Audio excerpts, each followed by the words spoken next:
So my name is Bouckaert. I'm a game designer at the company called Cactus. It's based in Belgium, and we make all kind of games. We make iPhone games, iPad games, console games sometimes, and lately we've been doing serious games. And the latest one in this regard is Algot. It's a game about teaching the player the logic behind the program and what goes on, what you need to do to actually do code. Right. Okay. So you're making a game about the logic of code. Yeah. Why do you want to make an educational title? Well, I think when you think about it, every game teaches you something. Whether it's basic economics when playing StarCraft, when you have to manage your resources, or developing those twitch reflex to kill monsters in Half-Life or whatever.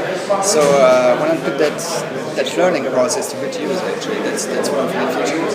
And also because it's a rising market in a way. People are finally coming to the terms with the reality of video games as a medium that can actually be meaningful to teach people stuff. Right. So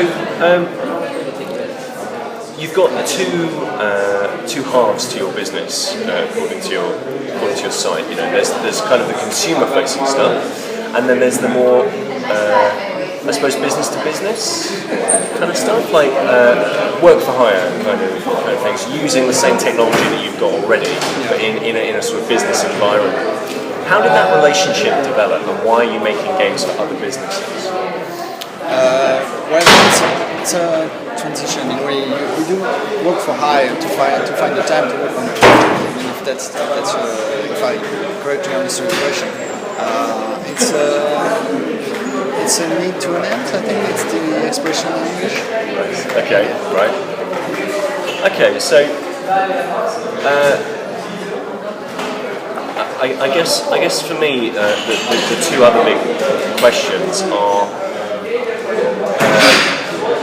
what it is particularly about programming that you feel it should be seen by a wider audience. Like why programming? Why not mathematics or for example, the Russian language or the English language or something like that? Well, I mean, it's quite easy. I mean, computers, informatics in general are becoming more and more part of our lives.